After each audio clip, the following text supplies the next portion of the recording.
ओम शांति। भगवत गीता श्लोक क्लास में आज के टेस्ट के लिए श्लोक नंबर है 16वें अध्याय का 15वां श्लोक। अध्याय 16 का श्लोक नंबर 15 और 13वें अध्याय का 7वां, अध्याय 13 का श्लोक नंबर 7।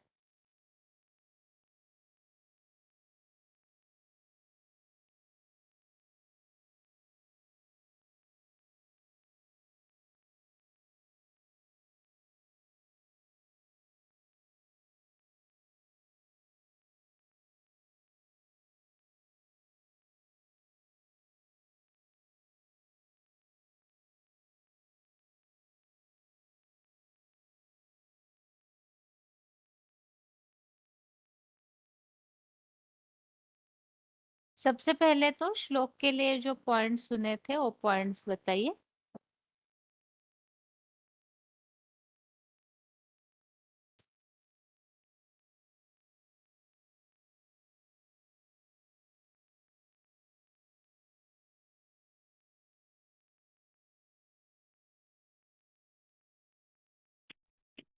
ओम शांति दीदी। हाँ जी। हेलो नंबर 2643 दीदी, मैं 13वें का 7वां श्लोक है ना, उसका पॉइंट सुनाऊं?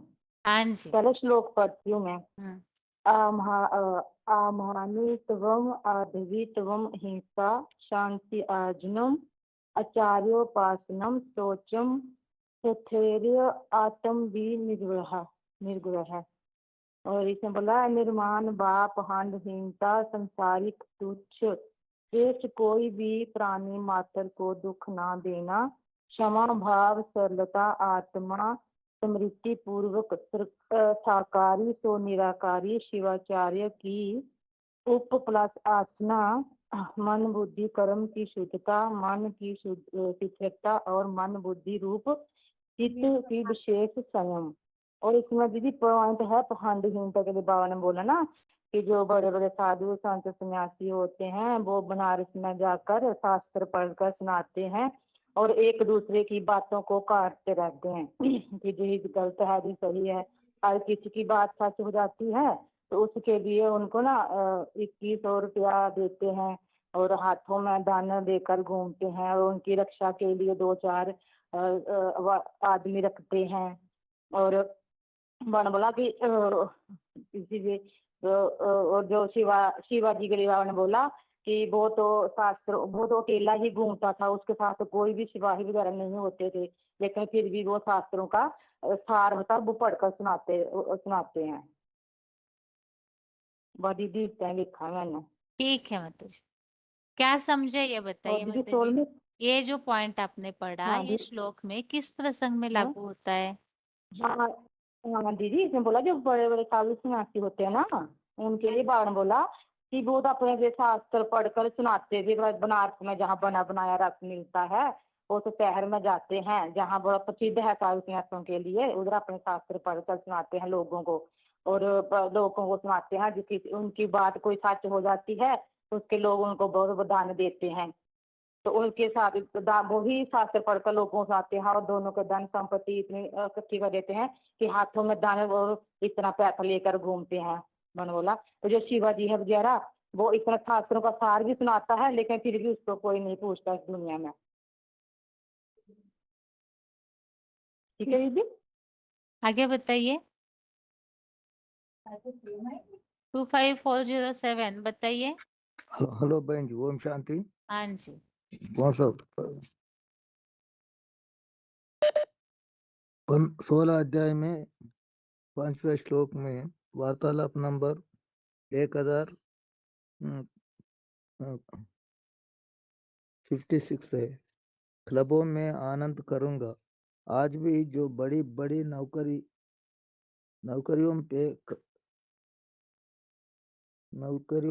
पर रहते हैं, छोटी नौकरी पर रहने वाले भी है। वह वाचाहते हैं हमको कोई काम दाम न करना पड़े, हम थक ते क्लब में जाते हैं, खेलते हैं, तब नहीं थकते, मस्ती मारते हैं, तब नहीं थकते। तो दुनिया में सब लोग मस्ती मारना चाहते हैं या काम करना चाहते हैं। पहले परिवार का एक सदस्य का माथा माथा काम करता था और बाकी सारे सदस्य बैठ बैठ खाते थे। आज आज परिवार का हर सदस्य का काम करते हैं, नौकरी करते हैं, धंधा करता है, दुकान चलाते हैं, व्यापार करते हैं, तो भी पेट पूर्ति नहीं होती। समझते हैं हम कहाँ बंधन में फंसे हुए हैं और खुदा खुदा ना खास्ता कहीं ईश्वरीय ज्ञान में आ जाए तो वो दुनिया के धंधे और ही बंधन महसूस होते हैं। तो दुनिया में कोई नहीं चाहता कि हम काम धंधे में उले उलझे रहे। सब क्या चाहते हैं, खेलते खुद कूदते मस्ती मारे सारंगी बजाए हर हारमोनियम बजाए बांसुरी बजाए और क्या है। और वीसीडी नंबर 11,068 है। भली भांति महामूर्ख बने हुए है। ये बेहद का सृष्टि रूपी रंगमंच है जहाँ सृजनाकारी होता है और जो ग्रह उपग्रह है वो सूर्य से बहुत दूर दूर है। अत वहाँ बहुत नजदीक होने के कारण उन परिवार उन उन पर कोई वन बीज वन नहीं है। जैसे कि पृथ्वी पर भी उत्तरी ध्रुव और दक्षिणी ध्रुव सूर्य से अधिक दूर होने के कारण वहाँ कोई भी जीव जंतु नहीं होता। तो सृष्टि संचालन के लिए यहाँ पृथ्वी का ही कुछ हिस्सा है। जहाँ यहाँ सृष्टि रूपी नाटक नाटक चलता है, वो लोग कितना माथा मारते हैं, ग्रह उपग्रह ग्रही बना बनाते रहते हैं। चंद्रमा में भी समझते हैं कि दुनिया सितारों में समझते समझते हैं दुनिया है। मंगल यहाँ आदि पर जाते ही रहते हैं। कितने भोज करते हैं, चाय में प्लाट लेने की चांद में प्लाट लेने की कोशिश करते हैं। अब ये कैसे हो सकते हैं। ग्रह उपतः ग्रह उपतः पल जीवन नहीं सकता है। ऑक्सीजन वहाँ नहीं रहता है और वहाँ घर प्लाट खरीदेंगे तो पैसा किसको देंगे। इसको कहा जाता है साइंस का घमंड, बाकी तो कुछ भी नहीं है। घमंड के सिवाय कितनी को कोशिश करते रहते हैं। इसको कहा जाता है अति मूर्खता। अभी दुनिया अति मूर्ख बन गई है। यहाँ सारा माया का पॉम्पलेट है। इतना बड़ा पॉम्पलेट शो करते हैं कि स्वर्ग से भी जांचते करके दिखाई देते हैं। श्लोक पढ़ेंगे भाई जी। हाँ जी, पढ़िए। 16 16 में 15 श्लोक है। अद्योह अभिजनवान अस्मिकः अन्यः अस्ति सदृशो मया यक्षे दास्यामि मोदी मोदिष्य इति अज्ञान विमोहिताः। और दूसरा श्लोक है रिविजन में 13 अध्याय में 7वां श्लोक। अमानित्वम आदम्बित्वम अहिंसा क्षांति ही आर्जन आर्जवम आचार्योपासनम शौचम स्थैर्यम आत्मविनिग्रह।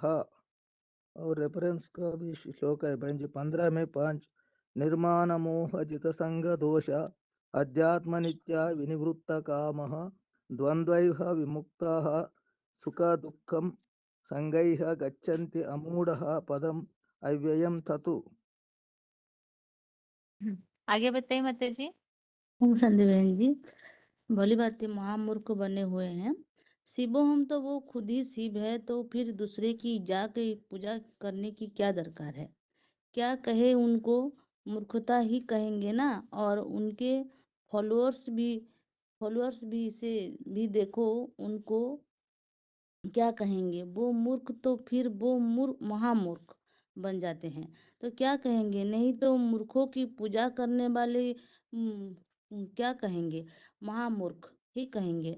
ये मूर्खों की दुनिया कही जाती है, आसुरी दुनिया है। असुर हमेशा ही मूर्खता करते हैं, मूर्ख को ही असुर कहा जाता है। देवताओं को ही बच्चे मूर्ख असुर कहा जाता है, देवताओं के बच्चे मूर्ख थोड़ी ही कहेंगे। इस दुनिया में तो यहाँ ही बहुतों को कह देते हैं, ये मूर्खता की बात करते हैं ना, कह देते हैं ये बड़ा मूर्ख आदमी है। अब वहाँ नई दुनिया में, स्वर्ग में कोई देवता ऐसे थोड़े कहेंगे ये बड़ा मूर्ख है। वहाँ तो कोई मूर्ख होता ही नहीं है। और श्लोक पढ़ूं। हाँ जी। श्लोक का 15 है। आढ्य अभिजनवान अस्मि कः अन्य अस्ति सदृशो मया यख्ये दास्यामि मोदिष्य इति अज्ञान विमोहिता। और 13 का 7 है। अमानित्यम अदभित्वम अहिंसा क्षान्ति आर्जवम आचार्योपासनम शौचम स्थैर्य आत्म विनिग्रहः।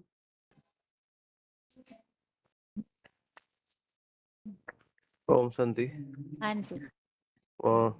विषय नंबर 2194, प्राणी मात्र को दुख न देना। बताते हैं, भगवान आकर इस दुनिया में सारी दुनिया को सुख देते हैं, कोई को दुख नहीं देते हैं। और वह सुख देने की प्रक्रिया कौन करते हैं? जिसके लिए बोला, बाबा बोलते हैं कि माँ कम याद करो, मुझे याद करो। माने मुझ एक आत्मा को, उस एक रूप को याद करो जो सुख का सागर कहा गया है। उसके अलावा इस दुनिया में कोई भी मनुष्य आत्मा नहीं है जो कि सदैव सुख दे। तो इसलिए बाबा ने एग्जाम्पल में बताया कि जैसे 1947 में जब इंडिया पाकिस्तान बंटवारा हुआ, तो अपनी अपनी सब अपनी अपनी देह को देखे, अपनी बाल बच्चे को भी छोड़ दिया। और ये तो नज़ारा छोटे था, लेकिन अंत में ये नज़ारा बड़े आकार में होगा। तो इसीलिए बाबा ने बताया, आप सबके लिए यह मंत्र है कि माँ कम याद करो, मुझे एक को याद करो। मुकर शरीर में जो प्रवेश करके जिस सुख शांति का वर्षा देता हूँ और गति सदगति का रास्ता बताता हूँ। इसीलिए दिखाता है ना कि झाड़ के चित्र पर शंकर बैठा हुआ है, और वो सब आत्मा को खींच के लेके जा रहा है। तो इसीलिए शंकर को आकर्षण करते हुए दिखाया, इसलिए कृष्ण उसका नाम दिया गया। और श्लोक है, अमानित्वम अदम्भित्वम अहिंसा शांति आर्जवम आचार्य उपसनम शौचम धैर्यम आत्म विनिग्रह। और 16 अध्याय का श्लोक है, आढ़्य अभिजनवान अस्मिक अन्य अस्ति सदृशो मया यखे दास्यामि मोदिष्य इति अज्ञान विमोहिता। ओम शांति। ठीक।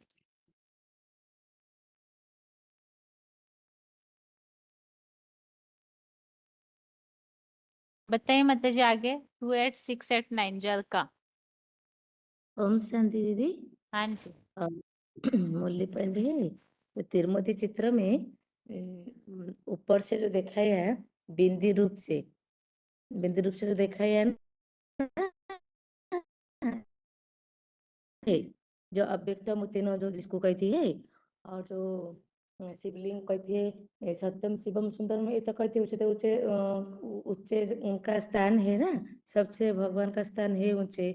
और जो सत्य कहती है ना सत्य विद्यते भव ना भव विद्यते सत्य, माने सृष्टि और सदा सत्य का कभी विनाश होगा नहीं।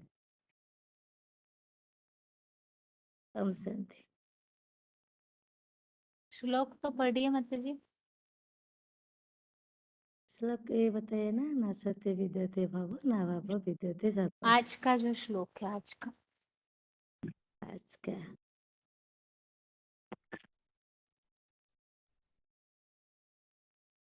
आगे किनका फोन अनम्यूट है? हेलो हाँ जी। हेलो हाँ जी। 6021। शंकर को लंगोटी, वास्तव में शंकर को लंगोटियार बताते हैं। उसके पास कुछ भी नहीं है, मान मर्तबा नहीं है, धन पद कुछ भी नहीं है।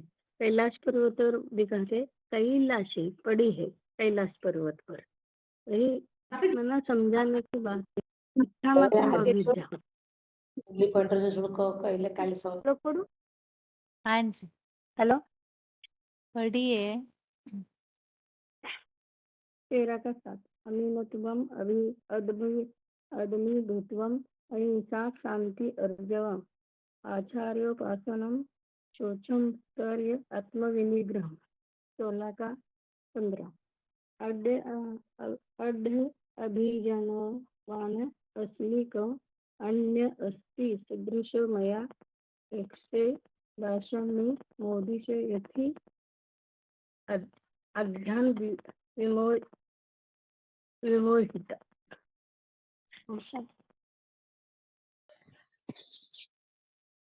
ओम शांति दीदी। हाँ जी। दीदी ये 13 के 7 में बताया है अमानित्वम अदम्यभित्वम अहिंसा अक्षांति अचर्वम आचार्य पासानम सोचम स्थैर्य आत्म विनिग्रहम। निर्माण भाव पाखंडहीनता सांसारिक तुच्छ क्षेत्र कोई भी प्राणी मात्र को दुख न देना, क्षमाभाव सरलता आत्मा आत्म स्मृति पूर्वक साकारी सो निराकारी शिवचार्य की उपासना, मन वचन कर्म की शुद्धता, मन की स्थिरता और मन बुद्धि रूप चित्त का विशेष संयम। इसमें दीदी ये बताया है एक ही आत्मा है जिसे संशय नहीं आता, ताज वह जन्म मरण के चक्कर में नहीं आती, वो विधर्मियों से टक्कर लेती रहती है और असहाय होकर परमात्मा शिव को पुकारती है, तो उसे आना पड़ता है। वह किसी प्रकार का मान मर्तबा नहीं लेती, कोई भी तरह का दिखावा नहीं करती, अहिंसा न करना, दुख न देना, वह कोई भी ऐसा काम नहीं करती जिससे किसी को दुख पहुंचे। उस एक ही आत्मा के लिए आया है। और शंकर को पहाड़ी पर दिखाते हैं, कैलाश पर्वत पर। शंकर को कोई भी सुख नहीं भोगते, वह कोई ताज नहीं दिखाया है ना उसको। तो बाप कहते हैं कि मैं तुम्हारा बच्चों का सर्वेंट बनकर आता हूँ। विनाश के समय कोई भी अपना नहीं रहता। जैसे कि हिंदुस्तान पाकिस्तान की लड़ाई हुई थी, सब किसी को किसी की नहीं रही थी, बस अपने रथ की चिंता रही थी। सबको छोड़कर ताड़ों के अंदर ही भाग गए थे। तो बाबा कहते हैं कि कोई किसी का नहीं, सबको अपनी रथ की चिंता, सब स्वार्थी हैं। भगवान ही है जो सबका अपना है। झाड़ के चित्र पर शंकर को बैठा दिखाते हैं और सबके ऊपर सभी आत्माओं को आकर्षित करता रहता है और गति सदगति वही करता है और सबको वही शांति देता है। शांतिदाता भी कहा गया है उसको। और उसका ही मतलब भगवान ही है जो सबको माफ कर देते हैं। जैसे कि मोहम्मद गोरी को 17 बार आक्रमण किया तब भी उसको माफ कर दिया। और जो सरल चित बच्चे होते हैं, बाबा कहते हैं वो सच्चा सच्चा पोता मिल देते हैं। निर्मल मनचित मोहि पावा। कोटों में कोई है जो अपना सच्चा सच्चा पोता मिल देता है, जो मुकर्रर रथ है। सत्यनारायण की कथा भी उसी का गायन है जो सच्चा है, जो सत्य है। जो अर्जुन सत्यनारायण की कथा गाय सत्यनारायण बनता है। अटल निश्चय बुद्धि है, सदैव याद की स्टेज में रहते हैं और कहते हैं तुम्हें छोड़ी गति दूसरी ना ही, सिर्फ उसको ही याद करना है। ठीक है दीदी। और वो 16 का बताऊं दीदी? 16 के शुरू के 5 श्लोक पढ़िए माता जी। ठीक है दीदी। श्री भगवान वाच अभ्यम सत्वम शुद्धि सत्व अभयम सत्व संशुद्धि ही शुद्धि ज्ञान योग व्यवस्थिति दानम दमस्य यशस्य समाध्याय। यज्ञश्च। दीदी श्लोक तो ना मैं फिर दोबारा सुना दूंगी, अब थोड़ी सी प्रैक्टिस नहीं है इनके बारे में। अगर अच्छा। कहते हो तो इसका वो बता देती हूँ, जैसे कि इसमें क्या बताया है। बताइए हाँ जी दीदी, थोड़ी प्रैक्टिस नहीं की थी ना शॉर्ट में इसलिए। थोड़ा सा। हाँ जी दीदी। जैसे कि पहले में तो बताया है 16 के 1 में,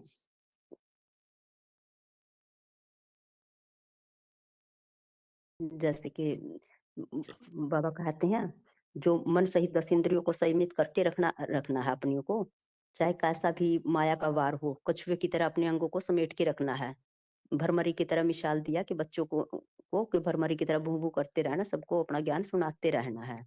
तन की सेवा तमो प्रधान हो सकती है, लेकिन मन की वाचा की धन की सेवा तमो प्रधान हो सकती है, लेकिन बाबा कहते हैं सतो प्रधान में रहकर सेवा करनी है। अपने आप को शुद्ध रखना है, पवित्र रखना है, अहंकार नहीं होना चाहिए। तब के लिए बाबा कहते हैं भक्ति मार्ग में तो हठ योग करते हैं, एक पैर पे खड़ा हो जाना, लेकिन तुम्हें तो अपने आत्मिक स्थिति में रहना है, बिंदु को याद करना है और सरल चित रहना है कि अपना सच्चा पोता मेल बाप को देना है। ज्ञान सागर है, इस संसार में आते हैं तो जिस रथ में आते हैं सहज और सरल है। जोक की तरह चाल चलने वाले वो बाप को टेढ़ा समझ लेते हैं, लेकिन निर्भयता रहना है और अभिमान नहीं करना है। और इस दूसरे में बताया दीदी मन वचन कर्म का दुख न देना, कहीं किसी को भी कोई दुख न देना जिससे कि किसी का के मन को ठेस पहुंचे। हम भगवान का ज्ञान सुनना है और अहिंसा का नाम निशान भी नहीं रहता। इंसानों को इंसान से प्यार करना चाहिए। भगवान कहते हैं तुम तो डबल अहिंसक बनो, बाबा कहते तुम तो डबल अहिंसक बनो। और तीसरे ठीक है में माता जी, आगे बताइए बनारस के माता जी, श्लोक पढ़िए शुरू के 5। अच्छा दीदी ठीक है। ओम शांति। श्री भगवान उवाच, ये 16वें अध्याय का पढ़ना है ना दीदी।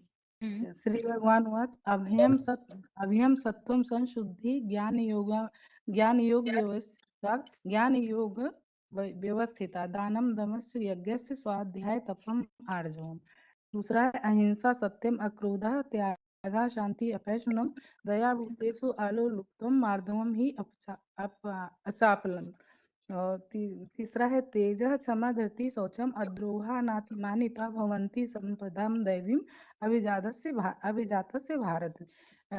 चौथा है दंभो दर्पा अभिमानस्य क्रोधा पारुषम एव च ज्ञानम च अभिजातस्य पार्थम संपदम आसुरीम। और पांचवा है दैवी संपत्ति विमोक्षाय निबंधाय आसुरी मता माँ सुचा संपदम दैवी अभिजाता असि पांडवा। ये दीदी दैवी संपदा वालों के ये लक्षण बताए हैं इसमें, ये 5 श्लोकों में। लाइन में रहिए माता जी, आगे बढ़िए। 12,983 हाँ दीदी क्या श्लोक? अगला श्लोक पढ़िए। छठा श्लोक है दो भूत सर्गो लोकेस्मिनि देव आसुर एव च देवो विस्तरशः प्रोक्ता आसुरम पार्थ मे श्रुष्णु प्रवृत्तम च निर्वृत्तम च जना न विदु असुरा न शौचम न अपि च आचरः न सत्यम तेषु विदते असत्यम अप्रतिष्ठितम ते जगत आहु अनिश्चरम अपर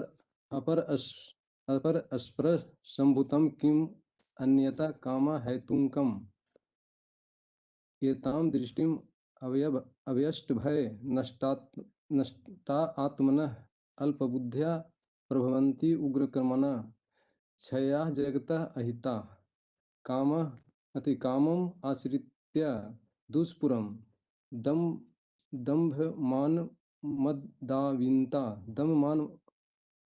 दंभमान मदविंता मोहात गृहीत्वा असद्हाहन प्रवंतते असुधि व्रता चिंता अप्रेम्याम च प्रलयांतम उपाश्रिता कामो भोग परमा एतावत् इति निश्चिता आशा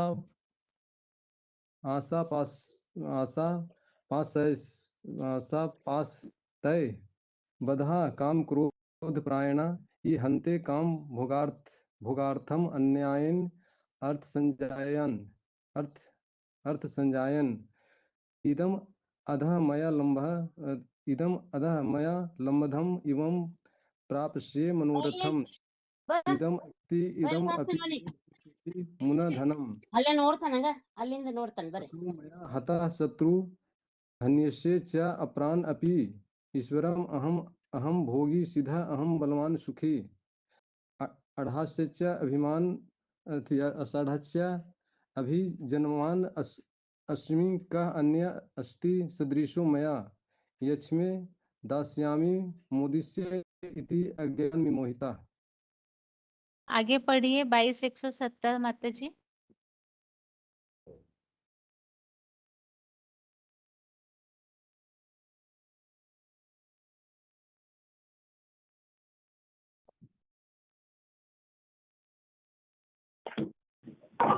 हेलो। हाँ जी। हेलो। हाँ जी। हाँ जी बहन जी, श्लोक पढ़ना। हाँ जी। हाँ जी। किसको पूछ रहे हो दीदी? लातूर के माता जी, एक मिनट। मुझे कोई जबलपुर मान के लो। माता जी पढ़िए जल्दी। आढ़े अभिजनवान अस्मि कः अन्य अस्ति सदृशो मया यक्षे दास्यामि मोदिष्य इति अज्ञान विमोहता। अनेक चित्त विभ्रांतः मोहजाल समावृतः प्रसक्तः काम भोगेषु पतन्ति नरके अशुचौ। 9,572 पढ़िए माता जी श्लोक। शुरू से पढ़िए। पहले से पढ़ दीदी। 5 श्लोक पढ़िए, 5। हाँ ठीक है। तेरा हो श्री गया भगवान वाच अभयम हो अभयम गया बहन तत्व जी मेरा। संशुद्धि ज्ञान लोक 1 मिनट रुकिए जबलपुर के माता जी। अभ्यास दानं दमश्च यज्ञश्च स्वाध्याय तपः आर्जवः अहिंसा सत्यम अक्रोधः त्यागः शान्ति अपिशुनम दया भूतेषु अलोलुप्त्वं मार्गवं मुनिम् अचापदम् तेज क्षमा धृति शौचम अद्रोह नातिमानिता भवन्ति संपदं दैवीम् अभिजातस्य भारत दम्भो दर्प अभिमानस्य क्रोध पारुष्यम् एव च अज्ञानं च अभिजातस्य पार्थ संपदम् आसुरीम् दैवी संपत्त विमोक्षाय निबंधाय असुरीमता मा शुच संपदं दैवीम् अभिजात असि पांडव। 24,184 बोधन 24,184। 24,184 पढ़िए माता जी। 22,170 पढ़िए माता जी।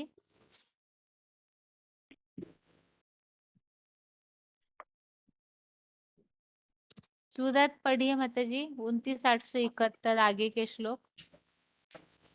कौन सा दीदी? 16 का? हाँ जी। पहले से है दीदी? 8वें पहले श्लोक से पढ़िए, 8वें। 8वें श्लोक से। अच्छा दीदी, बढ़ती हूँ।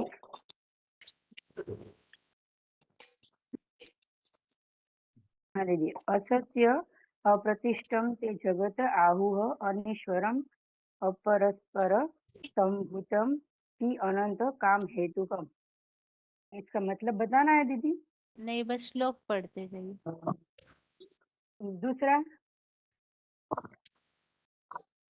दूसरा पढ़ू दीदी? हाँ जी, पढ़िए माता जी आगे का। इता दृष्टि अवस्तभ्य नष्टात्मानः अल्पबुद्धायः प्रभवन्ति उग्रकर्माणः क्षयाय जगत अहिता। और 10वां काम आश्रितय दुष्पुरम दंभामान मदान्विताः मोहात् गृहीत्वा असदायः न प्रवर्तन्ते अशुचिव्रताः। 11वां चिंता अपरिमेयाः च प्रलयन्ताम् उपाश्रिताः कामो भोगपरमा एतावतः इति निश्चिताः। 12वां आशा पाश शशतः बद्धाः काम क्रोध परायणाः हीयन्ते काम भोगार्थ अन्योजय अर्थ सजयान। 13वां इदहम् अध मया लब्धम् इह प्राप्यस्य मनोरथम् इदम् अस्ति इदम् अपि मे भविष्यन्ति पुनः धनम असमयः च शत्रुः अनिश्चय च अप्राण अपि ईश्वरः अहम् यहम् भोगी सिद्धिः यहम् बलवान सुखी आर्यम अभिजानवानम असिंकः अन्यः अस्ति सदृशो मया यक्षे दास्यामि मोदिष्य इति अज्ञान विमोहिताः। ठीक है, अभी जिनका भी फोन अनम्यूट है, एक तो सूरत, लातूर, जबलपुर, बनारस। माता जी, आप सभी के लिए प्रश्न है, दैवी गुणों को धारण करना चाहिए ऐसे इस श्लोक में क्यों बताया हुआ है? यहाँ 16वें अध्याय में दैवी गुणों को क्यों धारण करना चाहिए? आसुरी गुणों से क्या होता है, दैवी गुणों से क्या होता है? आसुरी गुणों से दुख होता है, देवी गुण दैवी धारण गुणों करके से हमको शांति। अनेक विचारों से नहीं भटकते हैं, इस मोह जाल में नहीं फंसते हैं, काम भोग नहीं करते हैं, इसलिए हमें देवी गुण धारण करना चाहिए।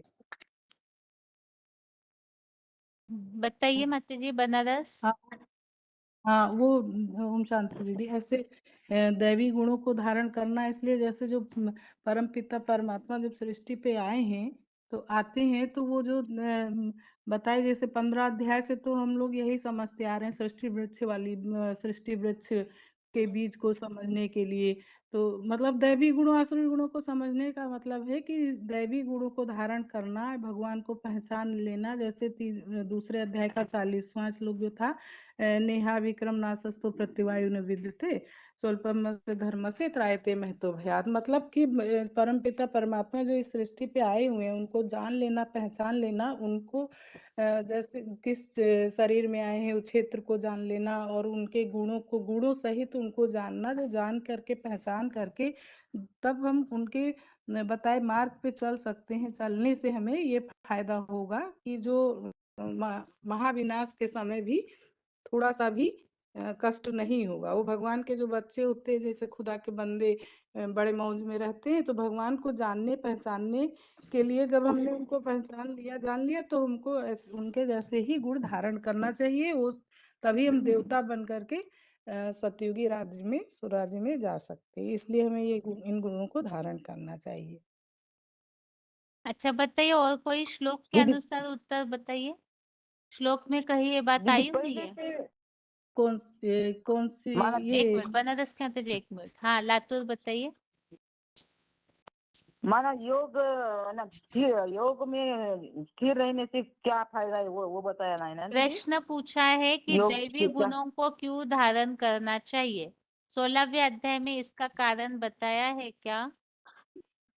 हाँ बहन जी, देवी हाँ गुण माना वाले जो देवी गुण होंगे जिनके अंदर, वो किसी को दुख नहीं देंगे, मन वचन कर्म से सभी को सुख देंगे, यज्ञ की सेवा करेंगे, और मैं इनमें बताती दीदी सरलता का दीदी भाव होगा। माना दैवी गुण से चित्त की शुद्धता होती है, निर्भयता आती है, और ज्ञान में योग में स्थिरता आती है, और 10 इंद्रियों में संयमता आती है, और ये भी मन वचन कर्म से किसी को दुख नहीं देते हैं, अहिंसा सत्य क्रोधहीनता त्याग शांति और आती है, दूसरों के दोष नहीं देखते हैं, सभी प्राणियों पर दया का भाव रखते हैं, और तन मन की चंचलता नहीं आती है, और अपनी वाणी में मीठापन होता है, और तेजस्विता क्षमा धैर्य और अंदर बाहर की शुद्धता, किसी का द्रोह नहीं करना, अधिक मान नहीं लेना, और सत्य सनातन, ये जो है उनमें ये सब दैवी गुण आते हैं। असुरों में ये गुण नहीं होते हैं। और और कोई आगे भी है बताएंगे? ये, और आगे भी है ना दीदी, ये दिखावा मात्र पाखंड जो घमंड मेन उत्तर और आना है वो नहीं आया, इसीलिए रिटर्न प्रश्न पूछा हेलो है ये फिर से। दीदी, हाँ जी। 16 में 15 का दैवी संपत्ति दुखों से मुक्ति के लिए, दैवी गुण धारण करना है, और राक्षसी संपदा दुखों से बंधन के लिए मानी गई है। ये पांडव दुखी दुखी मत हो, दैवी संपत्ति के लिए 7 जन्म लिया है।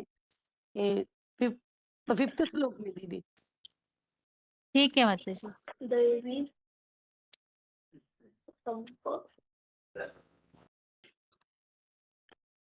आगे बताइए, कौन बात कर रहे हैं आगे माता जी?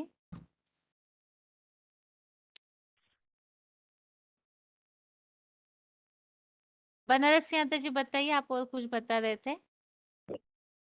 हाँ, दीदी वही बताया, मतलब जो बताया था ना इस श्लोक का, कि मतलब दुख नहीं होगा हमें, नेहा विक्रम नासस, तो ये श्लोक एक था। एक और श्लोक वो जो मतलब क्षेत्र सहित जो भगवान को जान लेता है ना, तो उनको पहचान लेता है, वो 13वें अध्याय का पहला श्लोक दूसरा। क्योंकि ये जो ज्ञान ही क्या है, सच्चा ज्ञान है, बताया ना इस श्लोक में। उस श्लोक में बताया था कि ये जो देह सहित भगवान को जान लेना, 23 तत्वों सहित देह वाले जिस शरीर में भगवान की प्रवेशता होती है शिव पिता की, उसको जान लेना, यही ही सच्चा ज्ञान है। तो जब सच्चा ज्ञान जान लेने से फिर मन में स्थिरता आती है। जब उनको समझ लेते तो मन में स्थिरता आने लगती है। उनके गुरु को जैसे जिसका साथ करेंगे, संग कारण करेंगे, वैसे गुरु मिलेंगे। तो उनके साथ की बात है, दैवी गुणों के सहित उनको जानना, समझना, पहचानना, तब उनको समझ लेंगे, उनके जैसे फिर गुण अपने में आने लगते। जैसे इस लोग 2-3 और थे दीदी, इस समय याद आ नहीं रहे, लेकिन पढ़ते रहते। दीदी हेलो दीदी, 5वें श्लोक में है दीदी, बताओ क्या? बताइए, 16वें वैसे की एक माता 5वें जी ने है तो दीदी। उत्तर बता दिया है, बताइए।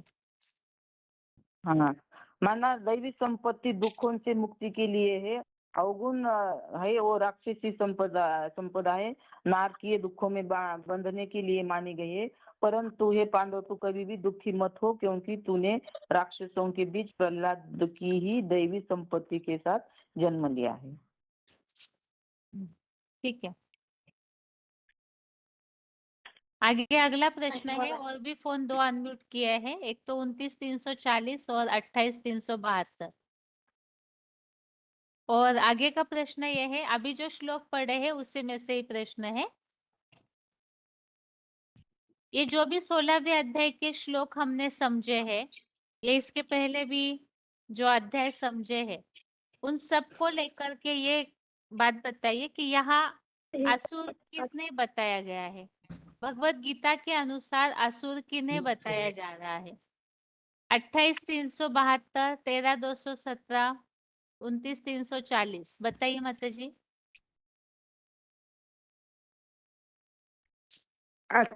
असुर बहन जी, इनको कहेंगे राक्षसी प्रवृत्ति के होते हैं।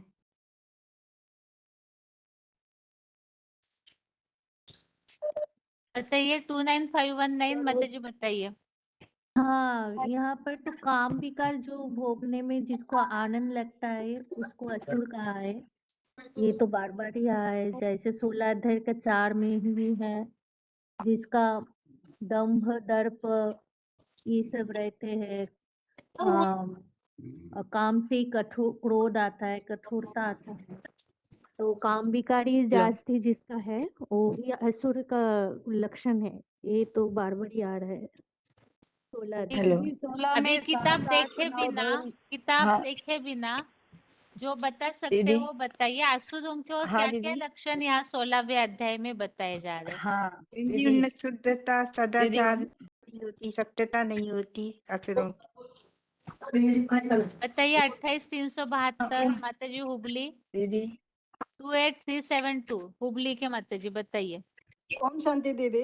हाँ जी। मनुष्य करने योग्य कर्म और त्यागने योग्य कर्म को नहीं जानते हो असुर लोग। नारकीय भ्रष्ट इंद्रियों से तन मन धन से शुद्धता न सदाचार भी नहीं रहते। द्वापर से ही वैसे हेलो। कलयुग में भी असुरी लोगों का भ्रष्टाचार ही रहता है और उनको सदाचार भी नहीं रहता है उनमें। 29,340 बताइए सूरत हाँ के दीदी। माता जी। हाँ दीदी।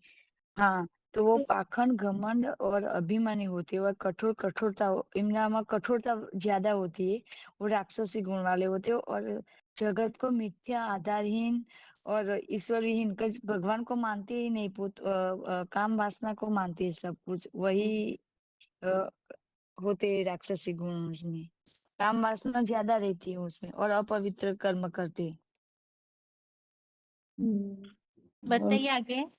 ओम शांति। हाँ दीदी, दीदी वैसे जैसे वो तो बताए ही, तो कामोपभोग परमा वो समझते हैं, ये अनेक चिंताओं में भी घिरे हुए होते हैं, और दुनिया को वो सोचते हैं कि ये सारा मेरे ही अधीन है, ये इनके मतलब मैं ही सब कुछ हूँ। अपनी बुद्धि को मतलब अल्प, वो ऐसे होते हैं कि विनाश की तैयारी, विनाश के एटॉमिक बम भी तैयार कर देते हैं, उनकी बुद्धि ऐसी होती है। और जैसे इसमें तो बहुत लक्षण तो बहुत, जैसे अनगिनत चिंताओं में कि अभी हमें इसके लिए धन कमाना, उसके लिए धन एकत्रित करना, अनेकों चिंताओं में घिरे रहते हैं और व्यर्थ की चिंताओं में लगे रहते हैं। ये सब आसुरी गुण, राक्षसों के आसुरी गुण हैं, जो उनके में न शुद्धता होती, न सदाचार होता, न खान पान का भी वो नहीं रहता है, मतलब कि कब सोना है, कब जागना है, कौन से कर्म त्यागना है, कौन से करना है, ये सबका भी ज्ञान उनको नहीं होता है ऐसे। और ये दूसरों को क्षमा नहीं करना है। हाँ, उसमें मन चंचल रहेगा, अशांति में भरा रहेगा, उसका मन मीठापन नहीं आएगा, ये भी आ रहा है। और दीदी जैसे कल वाले भी श्लोक में उससे पहले बताया जो कि वो मूर्ख बने होते हैं ना, वो मूर्ख की भांति मूर्ख बने रहते हैं, कि अल्प वो बुद्धि सोचते हैं रहते ये हैं। दुनिया का सुख ही सबसे बड़ा सुख है, जो बड़े बड़े महल माड़ियां बनाए हैं, मतलब मैं ही धनवान हूँ, मैं ही मतलब ये दान कर लूंगा, यज्ञ कर लूंगा भली भांति, मतलब मूर्ख इसलिए वो बने हुए हैं, वो सोचते हैं कि इससे ही सारी दुनिया, लेकिन ये सारी दुनिया इसी में स्वर्ग है, इसी में सुख है। लेकिन जब वो बीमार होते, दुखी होते, तब भी वो सोचते नहीं कि हाँ कि ये दुख की दुनिया क्यों, मतलब हमें दुख क्यों हो रहा है जब हम स्वर्ग में ही हैं, ऐसा मतलब बुद्धि उनकी सही सोच नहीं सकती, ऐसे आसुरी ठीक है, गुण। अभी अगला प्रश्न है। अभी तक हमने भगवत गीता के कई सारे श्लोक पढ़े हैं, मतलब 16वें अध्याय तक पहुंचे हैं, और यहाँ जो बात आई हुई है, त्यागने योग्य कर्म और करने योग्य कर्म को असुर नहीं जानते हैं। तो अभी तक के पढ़े हुए श्लोकों के अनुसार बताइए कौन से कर्म त्यागना चाहिए, त्यागने जैसे कर्म, उसमें क्या क्या बातें गीता के अनुसार आ सकती है। ऐसे कुछ कर्म बताइए जिन्हें त्यागने के लिए गीता में बताया जा रहा है।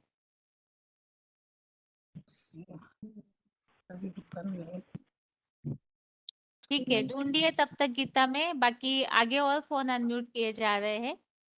त्यागने योग्य कर्म और करने योग्य कर्म, अगर किसी की बुद्धि में और बातें हैं तो बताइए। आगे फोन अनम्यूट है, 26124 सतना 4537। हेलो, काम हाँ क्रोध, जी। कामेशु क्रोधेशु काम और क्रोध त्यागना है। आगे।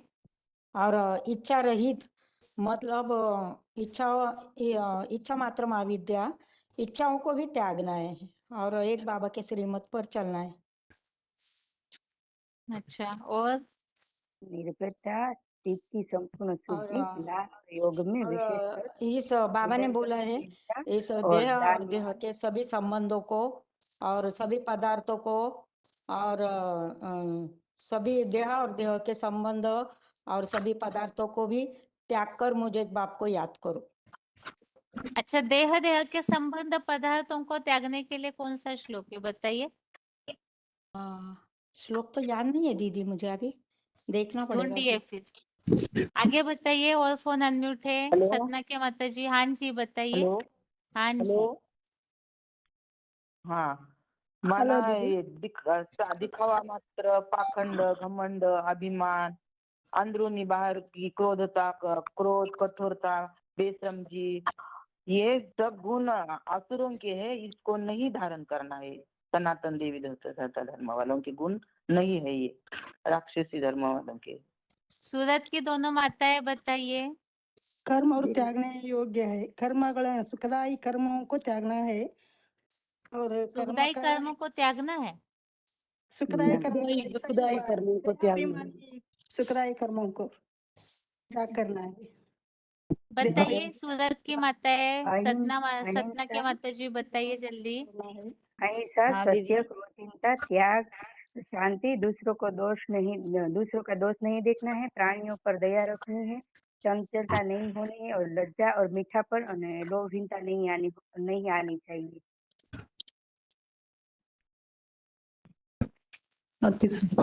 लातूर के माता जी 4537 माता जी बताइए। हाँ हाँ, माना दैवी संपत्ति दुखों से मुक्ति के लिए है, है और अवगुण राक्षसी संपत्ति ये दुखों में बांधने वाली है। तो ये पांडव तू कभी दुख मत हो, क्योंकि तूने राक्षसों के बीच में प्रश्न जन्म पूछा लिया है है। तो ये किन दैवी संपत्ति अवगुणों को त्यागना है, किन कर्मों को त्यागना है। काम हाँ ना क्रोध ये लोभ राक्षसी इत्यादि। गुण है ना ये ऊपर के, तो इसको नहीं हमको अवगुण को नहीं धारण करना है, राक्षसों के गुण को। ठीक है, अभी जिनके भी फोन अनम्यूट है उनको म्यूट किया जा रहा है। ओम शांति। ओम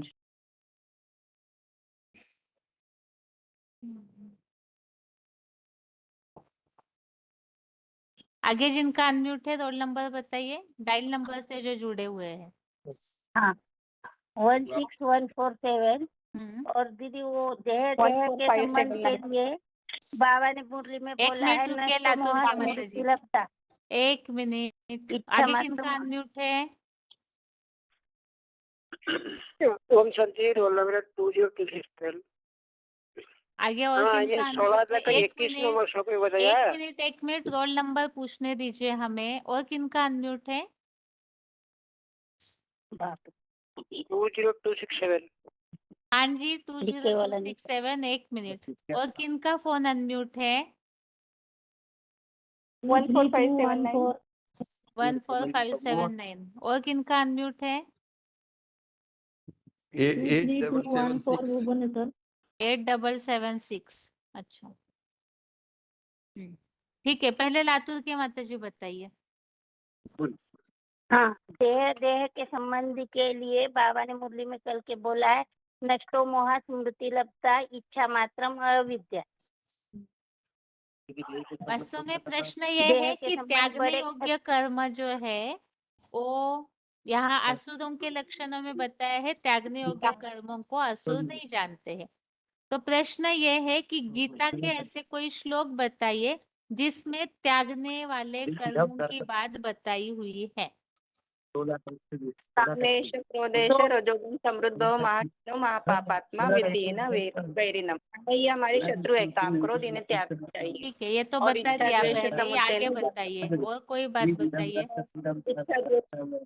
इच्छा द्वेष और ये 16 समृद्धि का 21 दीदी 16 का 21 विधम नरकस्य द्वारम नाश आत्मनम काम क्रोधस्तथा लोभस्तथा तथासम एतत् त्रयम् त्यज्यते। काम क्रोध तथा लोभ ये आत्मा का नाश करने वाले नरक के 3 प्रकार के द्वार है, इसीलिए इन तीनों को त्याग देना है। 20267 बताइए भाई, आप क्या बता रहे थे। हाँ मैं वही बता रहा था। 16,21 श्लोक है जो त्रिविध नरक दारक नाशनम आत्मन काम क्रोध तथा लोभ तस्मात् त्यजेत्। और श्लोक के 7वां जगह 37 श्लोक इसमें बताया कि इच्छा देश समुत्थान द्वंद्व मेहन भारत सर्वभूतानि कौन्तेय ये सब याद नहीं होता है इच्छा देश वाला। और ये श्लोक है जो यज्ञ से पहलवा जो भी और कुछ कर्म है वो सब हमको मैंने सांसारिक कर्म बांधने वाले उसको त्यागना चाहिए। जैसे यज्ञ से बहुत बताया 3 यज्ञ का 9 श्लोक में यज्ञ कर्मान्यत्र लोकोयं कर्म बंधन हो तदर्थं कर्म पहुंचे मुक्त संग समाचार। मैंने यज्ञ करने के सिवाय जो भी और कर्म है वो सब हमको बांधने वाले है और इसको त्यागना चाहिए। यही मैं बता रहा था। ठीक है, और 8776 सतना बताइए।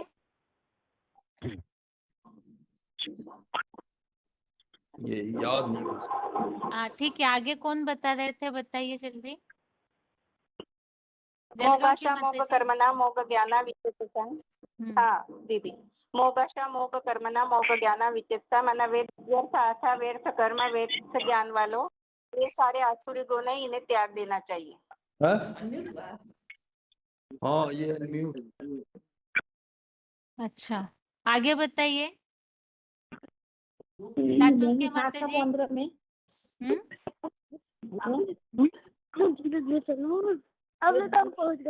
बताइए भुवनेश्वर। फोन अनम्यूट होने पर आपस में बात करेंगे तो कैसे चलेगा। अभी जिनके भी अनम्यूट है म्यूट कर रहे। क्या माता जी बताइए। आपको कौन सी बहन जी? बताइए बताइए जल्दी। नो मान विष्णुतिना मूढ़ा प्रबोधन्ते नरा धमा मया एव अपहृता ज्ञाना असुरं भावो आश्रित। माने जिसका हार लिया गया है असुरी भाव वाले आश्रित हुए दुष्कर्म नीच मनुष्य मूर्ख लोग मेरी शरण में नहीं जान आते हैं। 7 का 15 में। ठीक है। हेलो हेलो हाँ 14389 दो 1 मिनट रोल नंबर अनाउंस करने दीजिए। 14389 28322 8114 21973 ये सारे फोन अनम्यूट है। और 11699 अभी बताइए 14389 बताइए माता जी पहले। पहले तो कर्म अकर्म विकर्म की गति दुनिया नहीं जानती, तो लोग चक्रित हो गए हैं। तो पहले कर्म अकर्म दोनों को भी जानना चाहिए, और विकर्म जो है उसको त्यागना चाहिए। तो विपरीत कर्म जो है वह रजो प्रधान और तमो प्रधान कर्म है, जो द्वापर युग के बाद देह भान के कारण निर्माण होते हैं। जैसे कि 14वें अध्याय में आया है कि 8वां श्लोक, प्रमाद, आलस्य, लापरवाही, निद्रा, इनको त्यागना चाहिए। और फिर अभिमान, दंभ, दर्प, इनको भी त्यागना चाहिए। और लोभ, अशुभ कर्म, इन सब कर्म जो बांध देते हैं आत्मा को, उन कर्मों को बांध देने वाले कर्मों को त्यागना है। आगे बताइए। हेलो हाँ जी दीदी 2 का 71 है 71। जो पुरुष सारी श्रीमत विहीन सांसारिक भौतिक कामनाओं को यहाँ ही छोड़कर लालसा रहित ममताहीन और निरहंकारी निर्माण चित्त भाव श्रेष्ठ आचरण करता है वही शांति पाता है। और दीदी 15 का 5 है मान और मोह रहित संग दोष को जीतने वाले और नित्य आत्मज्ञान की गहराई में लगे हुए कामनाओं से विशेषता निवृत्त सुख दुख सर्दी गर्मी मान अपमान देह जनित द्वंद्वों से विशेष मुक्त जो मोह रहित ज्ञानी जन है उनको बताया है देवी गुण। अच्छा और बताइए 8114 माता जी। हाँ जी दीदी यज्ञ सेवा के सिवाय जो भी कर्म है ना वो सब त्याजनीय है। जैसे तीसरे अध्याय में आया है यज्ञ अर्थात कर्मणा निरंतर रुको एवं कर्म बंधना तदर्थम कर्म कौन्तेय मुक्ष संगा समाचारा। ऐसे ही 7 के 27 में भी आया हुआ है इच्छा द्वेष समुथेन द्वंद मोहेन भारत सर्वभूतानि समूहम सर्गे जानती परम तप। जो आसुरी लोग होते हैं वो सुखदायी कर्मों को त्याग देते हैं और जो दुखदायी कर्म होते हैं उनको पकड़ के बैठ जाते हैं, तो जिससे कि ना सुख ना शांति और ना परम गति ही मिलती है। क्योंकि ये जो काम क्रोध और लोभ है त्रिविधम नरकस्य इदम द्वारम नाशनम आत्मना काम क्रोध तथा लोभस्तस्मात् त्रयं त्यजेत। ये 3 ही त्यागनी है। क्योंकि यदि कामना होती है जैसे तो हम ये नहीं जान पाते कि हमें क्या करना है और क्या नहीं करना है। क्योंकि ऐसी आधी अधूरी इच्छाओं के कारण ही मनुष्य जो है वो अच्छा नहीं बन पाता। इच्छाएं मनुष्य को अच्छा नहीं बनने देती। और जैसे कि चोर डकैत अपने बच्चे को चोर डकैत बनाते हैं, डॉक्टर अपने बच्चे को डॉक्टर बनाता है, ऐसे ही जो कामी क्रोधी लोग होते हैं वो जो कामी होते हैं वो भी अपने बच्चों के लिए ऐसे ही काम की इच्छा करते हैं। और जो क्रोधी होते हैं वो ऐसे होते हैं कि जैसे कनौज, मैनपुरी, इटावा, मुर्शिदाबाद के लोग हैं। 35-35, 40-40 परिवार के लोगों को क्रोध में आकर एक ही रात में खत्म कर देते हैं। उसी तरह ही दिखाया जाता है कि जो कपिल मुनि थे उन्होंने क्रोध में आकर पूरे जो थे भागीरथ थे उनके पुरखों को भस्म कर दिया। तो इस तरह से ये जो इच्छाएं हैं खास तौर पे काम और क्रोध है यही इंसान को आगे नहीं बढ़ने देती। तो मनुष्य नीचे नीचे नीचे ही चला जाता है। जो इतने कपिल एथम मुनि की जो बात आप बता रहे हैं ना माता जी। हाँ जी वास्तव में वो प्रसंग ही अलग है। वो जैसे कहानी बाबा मुरलियों में बताते हैं ना कि वो कुछ घोड़े को जानबूझ करके बांध के रखा था कपिल मुनि के आश्रम में। अच्छा। तो मतलब कहानी बाबा इस तरह से बताते कि वास्तव में रुद्रमाला के मन के ही है, जिनको अनेक प्रकार की इच्छाएं होती है। मन रूपी अश्व की बात को बताते हुए बाबा ने ऐसे बताया है कि अनेक प्रकार की इच्छाएं होती है, तो इन इच्छाओं के कारण ही वो सबका नाश होता है। तो इसीलिए जब ज्ञान गंगा धरती पे उतरती है तब उनका उद्धार होता है। तो यहाँ कपिल मुनि का क्रोध मना हम निगेटिव रूप से नहीं बता सकते हैं। जो दीदी चंडीगढ़ मैंने खेत तो की एक मुरली है उसमें बहुत अच्छे से इसका क्लैरिफिकेशन दिया है। अच्छा 125 या 22, 125 ही होगा शायद वो वीसीडी नंबर। एक बार उसमें देख, हाँ चंडीगढ़ का ही है, 100 के रेंज की मुरली है। उसमें अच्छे से पर स्पष्टीकरण दिया है बाबा ने, तो इसे मना। दीदी हम्म। जो क्रोध का है ना, मैंने एक डिस्कशन सुनी थी 1523 नंबर की, उसमें आया था ये बात। कपिल मुनि के क्रोध की। हाँ जी, कपिल मुनि ने क्रोध में आकर के हाँ पूरा मजवा ही भस्म कर दिया। हाँ, माना बाबा ने उसमें क्या निगेटिव रूप से ऐसे कुछ बोला है क्या, ये पूछ रहे हो? अच्छा ठीक हाँ, है जी थोड़ा दीदी। भाव देखना पड़ेगा मतलब जी उसमें ना। अच्छा बाबा हाँ जी कई बार उस बात को, जैसे बाबा ने बोला है कि ज्यादा तंग करेंगे तो विनाश कर दूंगा। हाँ जी तो रुद्र का जो क्रोध है वो कल्याण के हिसाब से, तो उसे हम निगेटिव नहीं ले सकते। लेकिन जो मनुष्य आत्माओं का क्रोध है आज की दुनिया का, जैसे अभी आपने मैनपुरी का उदाहरण दिया, तो हाँ ये जी फिर भी जैसे कि ये तो पाप कर्म हो जाता है ना, तो वो दो बातें थोड़ा विरोधाभास वाली हो जाएगी इसलिए। डिस्कशन 1523 में मैंने तो सुना था दीदी, हाँ 20 ठीक है, मिनट एक से बार इसमें उसको सुन के प्रसंग देखते हैं आए। माता जी, फिर मैं हाँ जी अगले क्लास में या तो शाम के क्लास में बता दूंगी। हाँ जी हाँ जी हाँ जी ठीक है, आगे ठीक है। 11,699 माता जी बताइए। हाँ दीदी, जैसे तीसरे में बताया ना कि कौन सा, ये दो प्रकार की योग प्रणाली बताई है कि इसमें 3 के 3 में कि 2 तरह की योग निष्ठा प्रणाली कही थी, ज्ञानियों द्वारा योग द्वारा ज्ञानियों की, और कर्म योग से कर्म योगियों की। तो फिर आगे यही बताया कि जो चौथे में भी, पांचवें में, छठवें में सारे कर्म के ऊपर ही है कि व्यक्ति कर्मों का आरंभ करने से कर्महीनता को नहीं पाता, वैसे ही बिना विचारे समुचित और अनिवार्य कर्मों के संपूर्ण त्याग से भी जीवन रहते दुखों से मुक्ति व जीवन मुक्ति रूप सिद्धि संपूर्णता प्राप्त नहीं हो सकती।